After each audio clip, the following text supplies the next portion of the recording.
What's going on, ladies and gentlemen? Just Zugal back again for another edition of Cinemania Fright Nights.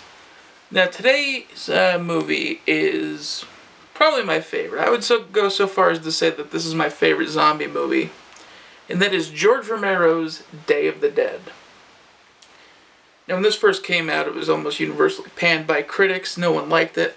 Thankfully, over the last few years, it has gained some praise, and it has grown a cult following. Now let's start with the plot summary. In this third and final shocker in the legendary trilogy from writer-director George Romero, a small group of scientists and soldiers have taken refuge in an underground missile silo where they struggle to control the flesh-eating horror that walks the earth above. But will the final battle for the future of the human race be fought among the living, or have they forever unleashed the hunger of the dead? Now, going by that, you would expect some big battle scenes, all this and that, which there really wasn't in this movie.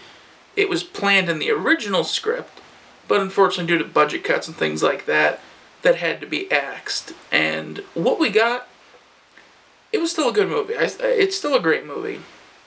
And I think adding much more to it, as was planned, may have ruined it. But what we got was pretty good. Now for my thoughts on the movie. Just like with The Thing, this film has a great feeling of isolation and helplessness.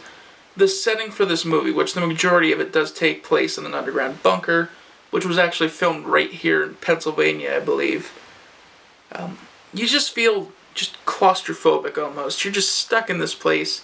You have all the zombies up top. It's just, you have nowhere to go.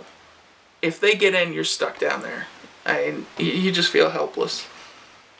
Despite what some people call angry acting, I feel this film captures how people would really act after a period of time in an underground bunker during the zombie apocalypse, which, if you put 6 or 7 people in a house, after a week they're going to be going nuts.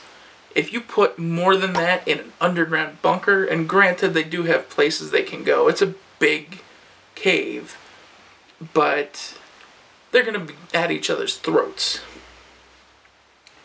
The zombie effects are great, especially during the opening scene where you have the one where the jaw's missing and the tongue's hanging out. That was just awesome. Another highlight, you have clown zombies, wedding zombies, football zombies.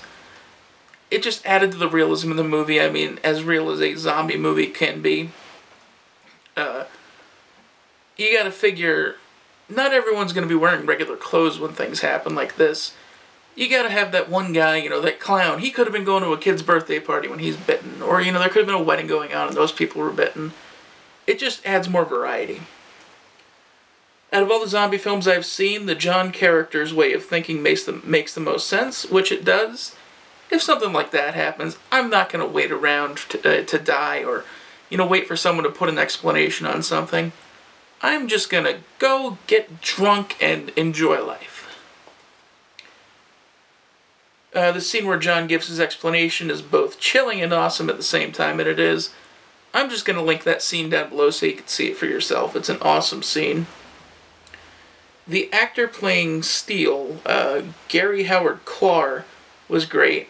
I don't think he gets the praise for the role that he deserves, and you have to figure, he seems like a complete and total asshole most of the movie, but, just like with Captain Rhodes, they're military guys. They're going to be a little more hardened.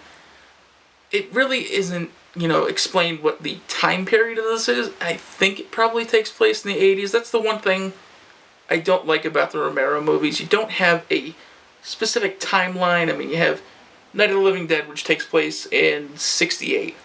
Then you jump to 78, you have Dawn of the Dead, and then 85, you have Day of the Dead. So you don't know, is there a complete, span of time that this takes place in? It's not really clear. But you have to figure he could have been in Vietnam. I mean, a little more on edge, things like that. But he was great in his role. I felt him and the guy that played Rickles, who I can't remember his name right now, but they were a great pair. They're definitely underrated in my opinion. So as I said, this is more than likely my favorite zombie movie of all time. I've watched this the most out of all the zombie movies I own. And it's a great movie. even aside if you want to watch for Halloween or any time of the year, it's a great movie to watch. It's got outstanding effects, it's got some good acting, and it tells a great story in my opinion. It's granted it's a thin story, there's not a whole lot to it, but for a zombie movie, what more do you need, right?